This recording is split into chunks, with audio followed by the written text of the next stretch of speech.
holder and a chairperson of the International Association of Professional Trainers and Coaches, having trained over 3,000 certified coaches and educated more than 1 lakh students worldwide. Her work combines psychology, identity, systematic principles, and self regulation to provide a science informed framework for sustainable transformation and empowering individuals and organizations to achieve clarity, resilience, and powerful leadership.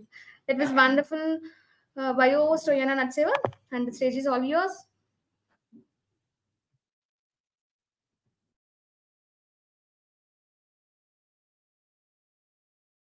Today, we are talking about human transformation at a historical moment when the external environment is changing much faster than people's internal adaptation. The past decades have brought unprecedented access to knowledge, methods, and development tools. Psychological schools have expanded, coaching has become institutionalized, online education has become widespread, and leadership programs have entered every professional environment.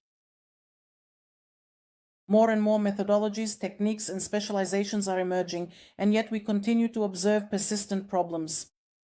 Recurring behavioral patterns, for example, chronic stress, instability in relationships, professional burnout, identity crises, and difficulty making decisions. This does not mean that the existing methods do not work. This means that they are not sufficient in their current structure. And in my practice, I have observed the following. People understand their problems better than before. They can explain their reactions, they can even name their traumas, they can formulate their goals, but understanding does not lead to lasting change. A person may realize that they are overreacting or reacting excessively, but in the next stressful situation, they repeat the same reaction. They may set a clear goal, but at the first serious pressure, they give up on that goal. They may go through a therapeutic process, but in a new environment, they reproduce the old pattern. And here comes the key question. How is it possible for a person to know but not to change? To be aware but to repeat? To have the tools but not achieve stability? The answer is not a lack of intelligence or motivation. The answer lies in the way we approach change itself. Most modern models work on separate aspects of the personality, either on behavior or on thinking or on emotions or on goals. They rarely consider the person as a whole, as an interconnected system, yet a person functions precisely as a system. He does not react only with his thoughts, nor only with his emotions, nor only with a specific habit. The reaction is the result of an internal structure that has been built up over many years. And when this structure is not recognized and reorganized, the change remains superficial. And this is where the need for a different approach begins. Not an approach that will add more techniques, not an approach that will offer a temporary boost, but a model that works with the very structure of inner functioning. And to understand this, it is necessary first to clearly see the limitations of the current model of development. That is precisely where the beginning of great change starts. What are the limitations of the current model of development? After examining the context, it is important to clearly state where the weakness lies in the current models of human development.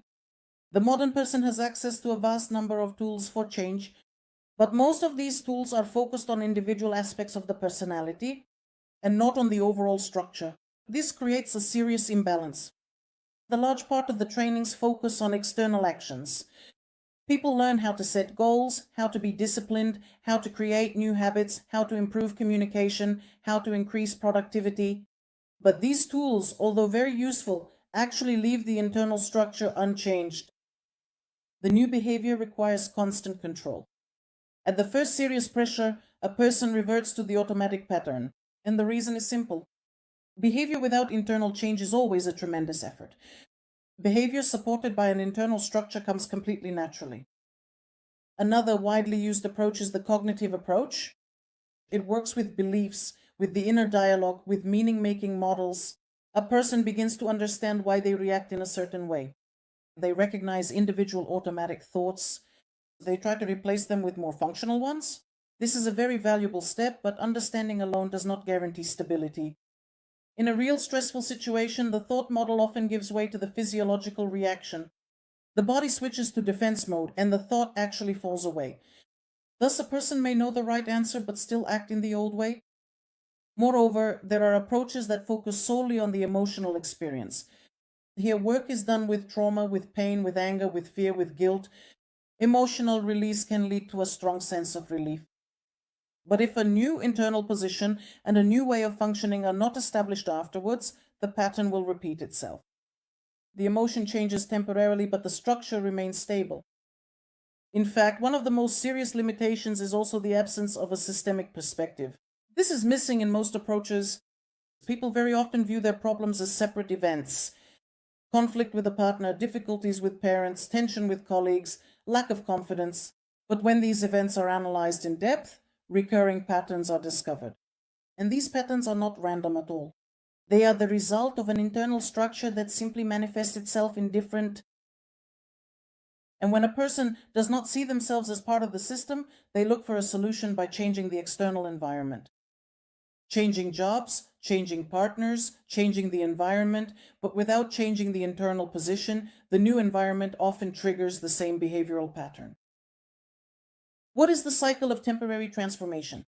In practice, a recurring pattern can be observed. There is an awareness on the part of the individual. Then comes a strong impulse for change, new behavior, real pressure, and after that, a return to the old pattern. This cycle does not mean that a person is incapable of change. It means that the change has affected only one part of the system, and when identity, systemic position, and the internal autobiographical map remain unchanged, behavior cannot be sustained. So what is the main conclusion? The problem is not the lack of methods. The problem is that the methods are often not integrated. Change is treated as a separate intervention rather than as a restructuring of the internal system. This is precisely where the need arises for a model that works simultaneously on all levels of human functioning. And before I present the solution, I had to acquaint you with the limitations. Only when we see the boundaries of current approaches, we can understand how different and necessary the new model is. The human being as a system. When we talk about the human being as a system, we need to be precise. This does not simply mean that a person has different aspects. It means that all aspects are interconnected and function as a single dynamic structure. The system has input, processing, and output. The input, these are the external events. However, the processing is the internal models, and the output, that is the behavior. Most approaches focus on the output, that is, on the behavior.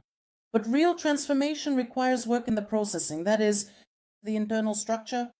What is the internal organization of a person? A person functions simultaneously on several active levels. The first level is the physiological one. This is the nervous system, hormonal response, stress activation. Under pressure, the body activates an automatic mode.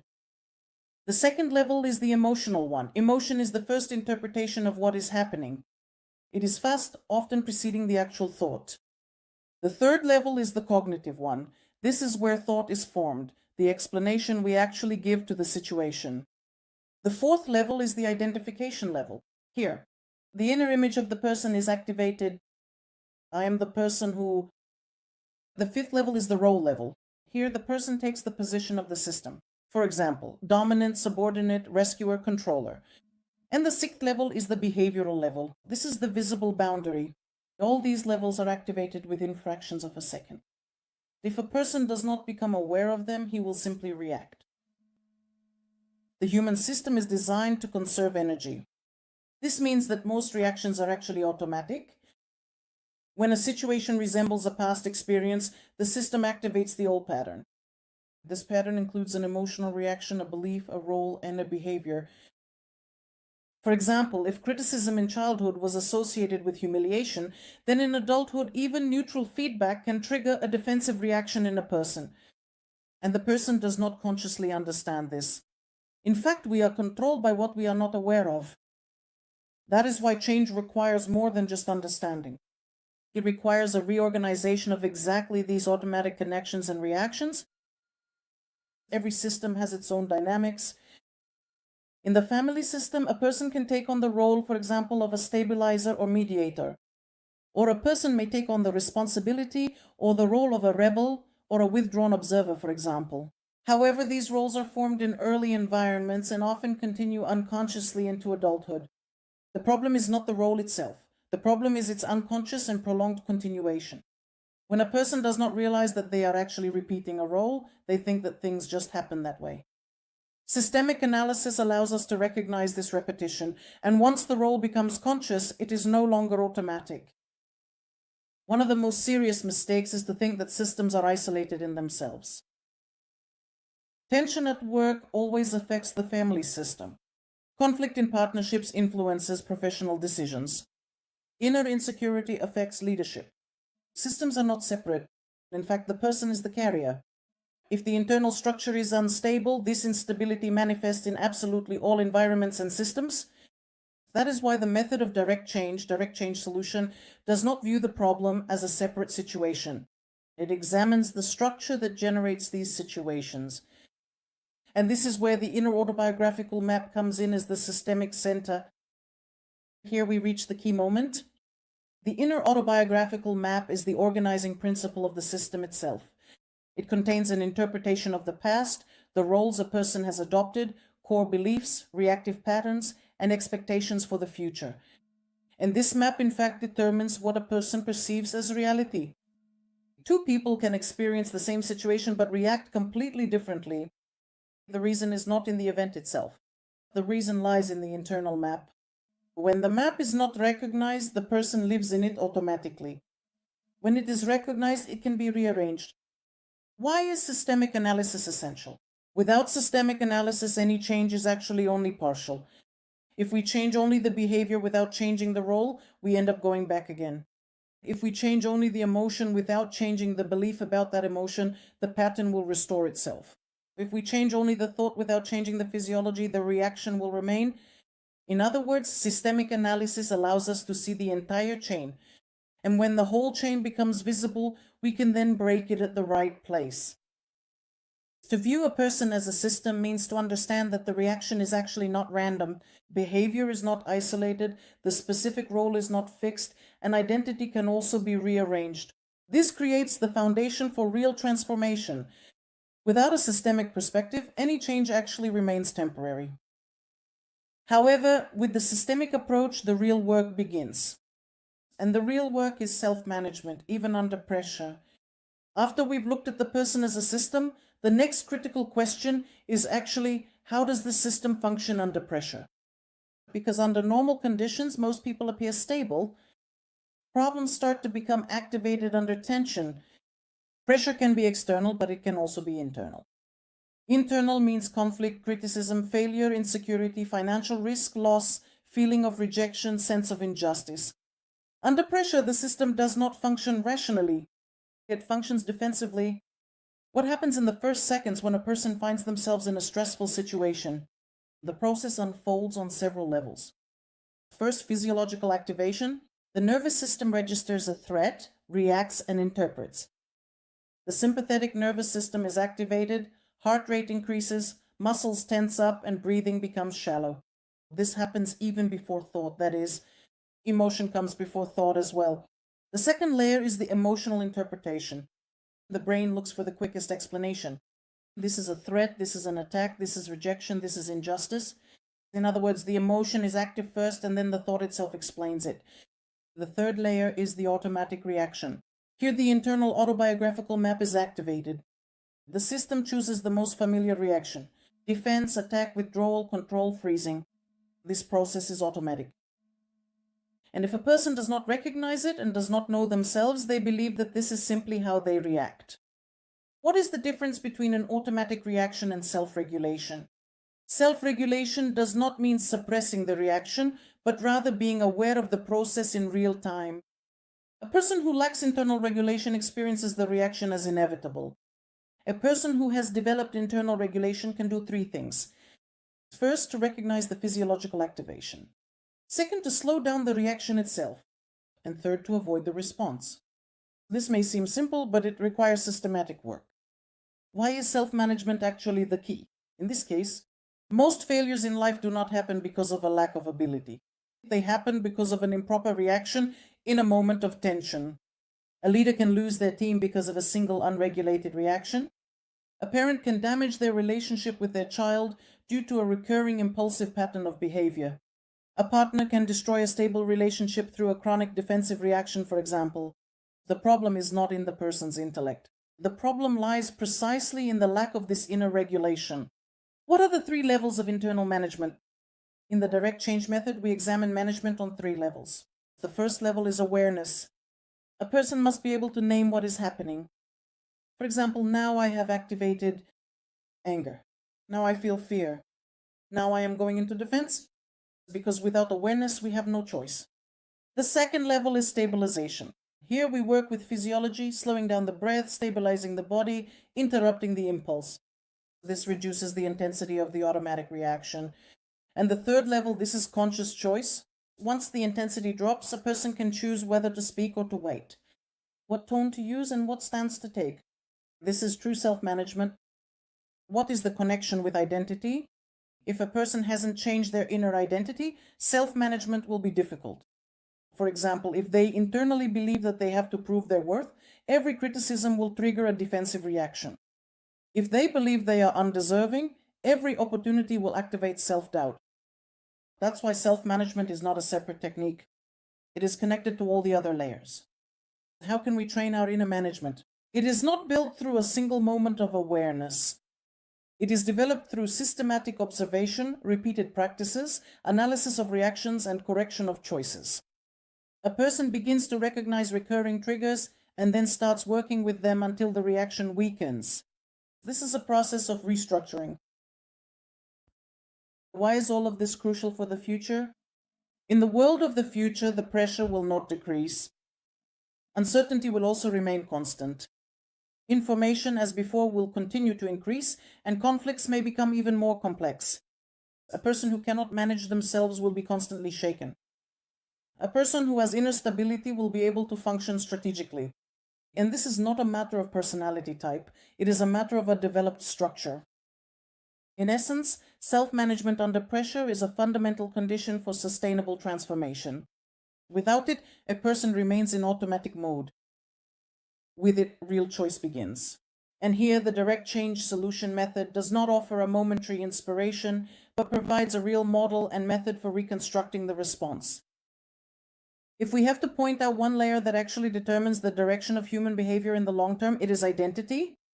Identity is not what a person tells themselves. Identity is the internal standard from which they make decisions. It answers the question, who am I? But this question is not philosophical, it is operational, because the answer determines what a person allows into their life, what they choose, how they react, what they accept as possible, and what they accept as deserved. How is identity formed? It develops gradually. It is not created by a single event, but is built through repeated experiences. In the early years, a person receives the following messages. You are strong, you are weak, you are a problem, you are responsible, you are difficult, or you are talented. And these messages do not remain external. They become internalized. They become internal. Over time, a person begins to perceive these definitions as an inner truth. Then life starts to confirm this truth, not because it is objectively true, but because the person unconsciously makes decisions related to it. And in fact, every person perceives the world through a filter. And this filter consists of beliefs, expectations, self-esteem, and past interpretations. Two people can experience the same situation and interpret it differently. For example, criticism at the workplace. One person may perceive it as information for improvement, and the other may perceive it as proof of personal inadequacy. The difference is not in the situation, the difference is in the identity. Behavior and identity, cause and effect relationship. Most people try to change their behavior, but behavior is the effect while identity is actually the cause. If a person perceives themselves as someone who cannot say no, they will say yes even when they are suffering. A person who feels the need to prove their worth will constantly get into unnecessary conflicts. A person who feels they don't deserve more will sabotage their own successes. Changing behavior without changing identity requires constant inner struggle. Changing your identity makes the new behavior natural. What are hidden identities? Many people have more than one identity. For example, professionally, they may perceive themselves as confident, but internally as insecure. In society as strong, but in intimacy as vulnerable and fearful. This inner split actually creates tension. And when the identity is not integrated, a person lives in constant inner conflict. And this is exactly where the method of direct change works. Identity does not change through affirmation. It changes first through awareness of the current inner position, second through understanding how it was formed, third by creating a new internal framework, and fourth, through consistent behavior that reinforces the new position. This process is not instantaneous, but it is sustainable. For example, if a person wants to go from being someone who is afraid of conflict to someone who can stand firm in conflict, they need to become aware of their fear, manage their state, make new choices in small situations, and then repeat the process. And over time, the new reaction becomes integrated into their identity. In this context, leadership and identity are critical. A leader who internally doubts their right to be in that position constantly seeks approval. A leader who is internally afraid of conflicts will avoid making difficult decisions. When a leader internally identifies as controlling, they will stifle their team. True leadership begins with inner clarity. Who am I when I make decisions? What is the connection with the internal autobiographical map? Identity does not exist separately. It is part of the internal autobiographical map. A person creates a narrative about themselves. I have always been the one who, it has always happened to me. I am the person who, this narrative becomes stable until it is made conscious. And in fact, we work precisely with this narrative. We don't deny it, we don't ignore it, but we analyze it and restructure it. Because identity is actually the center. Without a stable identity, emotional regulation is difficult, the systemic position is unclear, behavior is unstable, and a person makes decisions more calmly when they already have a clear identity. They set boundaries more naturally, respond more consciously, and function more resiliently. That is precisely why identity is the center of transformation, and not just as a concept, but as an operational mechanism. True transformation does not start from action, but from the internal position. When a person does not change their inner identity, they will repeat old patterns. When identity is restructured, behavior falls into place, and this is exactly the key layer. After we have examined the limitations of previous approaches, the human as a system, self-management, stress and pressures, identity as the center, next comes how all these levels can actually be connected into a functioning structure. And this is where the real difference of the direct change method, the direct change solution, comes in. The problem with most models is not that they are wrong, but that they are partial. If we work with emotions, we are not working with beliefs. If we work with beliefs, we leave identity somewhere aside. If we work only with behavior, we are not working with the systemic position. And as a result, a person experiences temporary improvement but does not restructure the foundation, while integration means that all the key layers are considered simultaneously, not sequentially, not separately, but as an interconnected structure. What are the 5 steps of the method? First, awareness of the internal map. The first step is clear. What am I telling myself? What is my internal narrative? What patterns do I repeat? What beliefs guide my decisions? How do I react under pressure? Without this diagnosis, any change is just guesswork and chaotic, and a person starts to notice repetition. The second point is state regulation. After awareness comes stabilization. If a person cannot manage their state, they cannot apply a new model. Regulation involves working with physiology, stabilizing the reaction, breaking the automatic impulse. This creates space for choice. Third, rearranging identity. Here we explore how I perceive myself, what I believe about myself, what role I have adopted, what standard of behavior I maintain. The new identity is not built with declarations or affirmations. It is built through consciously repeating the new choice. And the systemic position is very important. Here we look at ourselves in context. What do I maintain in this system? What kind of dynamics do I create? What changes if I take on a new position? This level is critical, because without it, a person often blames the external environment. Systemic awareness allows for responsibility without guilt. And behavioral integration? This is the final step. The new internal position must be expressed in concrete decisions, specific new communication, new boundaries, and new consistency. Here, the model becomes visible in reality. These 5 levels are not linear. They work as a network. A change in identity influences a change in behavior. A change in behavior also influences and affirms identity. Regulation of state actually enables new choices. The new choice changes the systemic dynamics. Integration actually means synchronization, and synchronization means sustainability. What is the difference between integration and a simple technique? People very often look for a magic technique. A technique is a tool, while integration is an entire structure. A technique can help in a specific situation. The structure changes the very way of functioning. The direct change solution method. This is not just a collection of techniques. It is a framework in which techniques are applied purposefully and in a connected way. And the model shows the strongest effect in the following situations. When a person repeats the same conflicts, when a person experiences chronic inner pressure, when a person cannot maintain new behavior, when a person wants greater stability, their integration leads to real change. And this is the future. The world is becoming more and more complex. Problems are becoming multi-layered. Single-layer solutions will no longer be enough. Integrative models are already a necessity because they create resilience, reduce the recurrence of patterns, foster autonomy, and build inner stability. When we talk about model transformation, the most important question is not how it sounds theoretically, but what actually changes, not at the level of feeling, not at the level of motivation, but in everyday situations. Practice shows that the new method of direct change, when applied systematically, yields results in several key areas. The first visible change is a reduction in impulsive reactions. Before the process, the person reacts immediately, raising their voice, becoming defensive, blaming, shutting down, withdrawing. But after applying the model, the person starts to notice. Now anger is being triggered. That is, there is now awareness. Now I want to defend myself. Now I feel fear. It is at this very moment that a pause occurs. This pause changes everything because it allows for choice.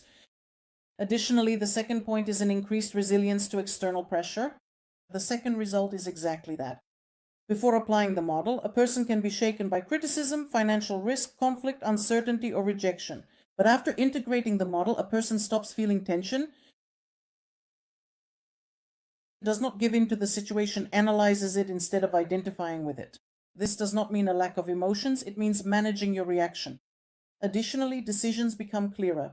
The third effect is clarity in decision making. Many people suffer from chronic indecision. They seek approval, overanalyze, and are afraid of making mistakes. This is often the result of an unstable identity.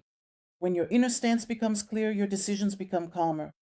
Not riskier, but more conscious. A person starts making decisions from a position of strength, not out of fear. The fourth effect is healthier boundaries. Before that, a person either endures too much or often explodes. And after integrating the model, a person can refuse, express disagreement, or take a stand without destroying their relationships. This comes from stabilizing one's identity and having a clear systemic position. Additionally, internal conflict is reduced. Very often people live in an internal dialogue. I have to do something, but I'm afraid. I want change, but I'm not sure. These internal conflicts are very exhausting. When the model is aligned, internal consistency increases and a person starts to feel less inner turmoil. Thought, emotion, action, they start to synchronize. This in turn leads to more sustainable leadership. The sixth effect in a professional context. The results are especially visible. Before using the model, a person tends to react mainly impulsively, but after applying the model, they start to react impulsively less often, communicate more clearly, avoid unnecessary conflicts, make decisions more calmly, withstand pressure for longer, and this increases the stability of the entire system. In addition, there is a change in the dynamics of relationships. When a person changes their inner stance, the dynamics in relationships begin to shift, and this is not a magical change.